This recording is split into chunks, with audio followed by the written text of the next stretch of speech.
Today I'm in the Solent, and what was planned to be a spearfishing from a kayak trip quickly turned into a last-minute shore dive. After paddling out nearly 700 metres and not being happy with the conditions, I decided to turn around and spearfish from the shore. The visibility in this particular spot tends to look like this, which often results in a failed dive, but today the visibility was actually good.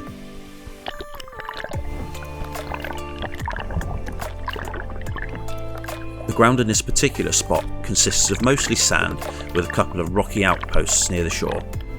Now when the conditions are right, this area always contains bass.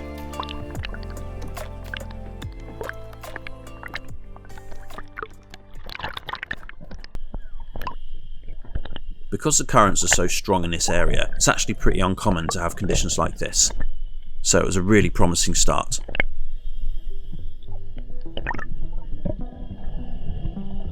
On this particular dive, it was low tide and I was sitting in probably about 3 metres of water, so really shallow.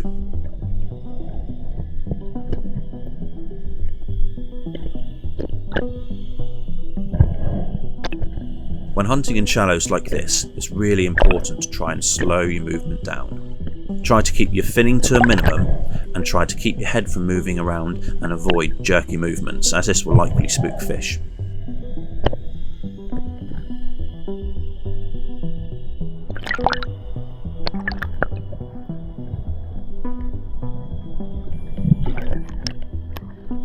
I'm moving my head around quite a lot at the moment, scanning the rocks and trying to look for bass. And seeing bait fish on the bottom is a promising sign.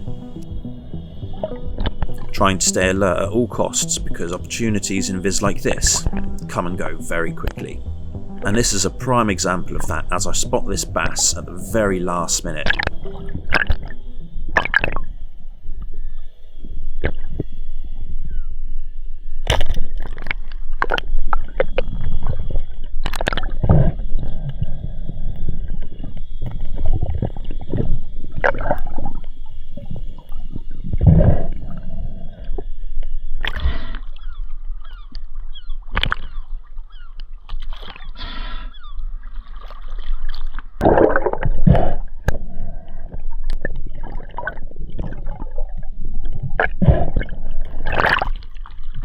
Not exactly my biggest bass, but it was still 44 centimetres, so nicely over the legal size limit, and more than enough for dinner.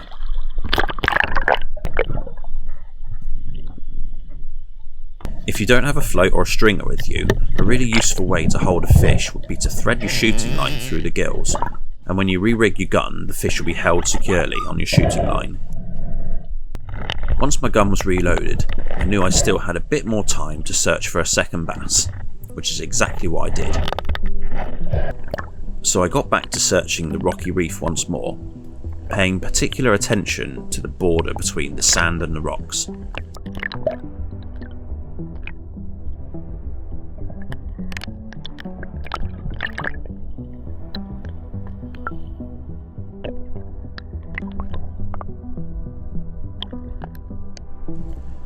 Seeing bait fish behaving erratically was another promising sign.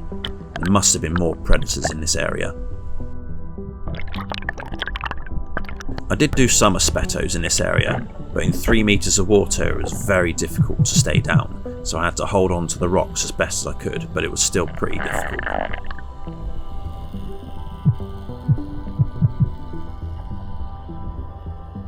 This rocky reef seems to harbour loads of life. I was seeing loads of small fish in the area.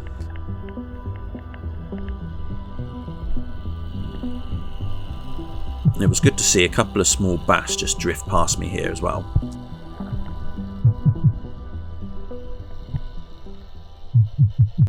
This next clip is a reminder why you should always pay attention and be alert while you're spearfishing. While scanning the area, you can clearly see where my mind starts to wander and I take my eye off the ball for 2 minutes, and then it costs me dearly. I look the wrong way for a split second and this really nice bass just swims straight under me. I desperately tried to turn around and line up a shot, but by the time I'd lined up it was too late. I was kicking myself about that all day afterwards. But fuck ups aside, I persevered for a little bit longer, continuing to check the area.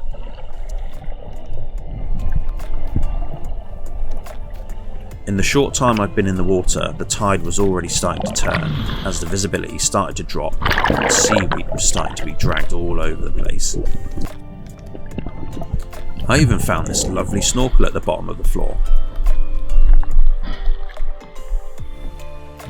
And by now the tide really had changed and it was just a mess of seaweed and muck everywhere. Visibility had dropped considerably too, so I knew it was time to call it a day and head back in.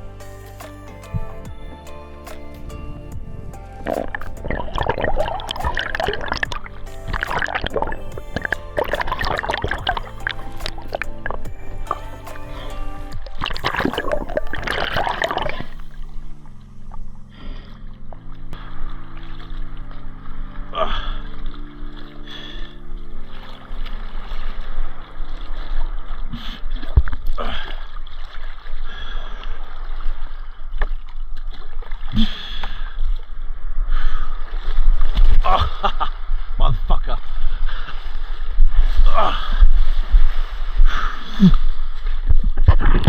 Not bad result for a quick hour dive. Yeah. So this particular spot is actually where I caught my first bass. So it's always nice to come back here when you haven't got much time and then come out with a fish.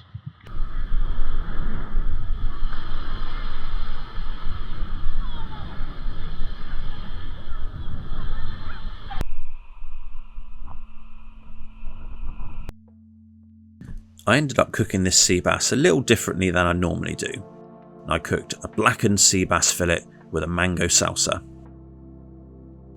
To kick this recipe off, you want to start with the salsa. For this, you're going to need a mango, a red pepper, some cherry tomatoes, onion, a lime and some vinegar, preferably apple cider. Start by peeling and finely dicing the mango and transferring it to a bowl. Do the same for the red pepper, onion and cherry tomatoes. Transfer everything to a bowl.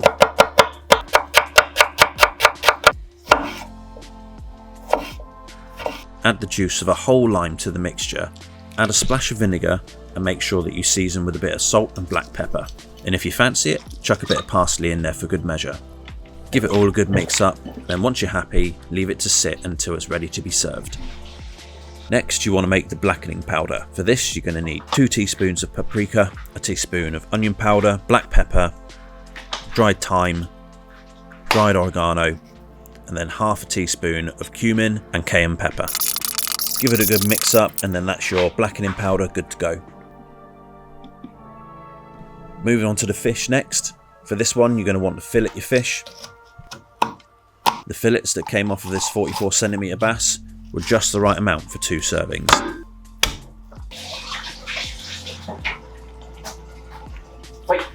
Cut your fillets in half and that's you good to go for 2 servings.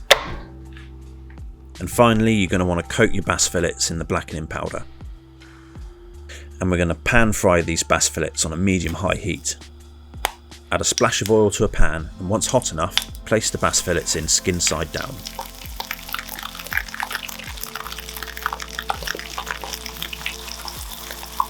You're going to want to cook your fillets for about 3 to 5 minutes on each side, with more time spent cooking on the skin side so you get that lovely crispy skin. Once your fish is cooked, remove it from the pan and allow it to rest for a couple of minutes. Your fish wants to be piping hot in the middle with lovely white flakes. And now you can plate up, add a little bit of seasoning and garnish, and that's you good to go. This is a really simple recipe and it tastes absolutely lovely. You get a lovely little bit of spice from the fish and you get this lovely citrusy salsa, perfect for the summer.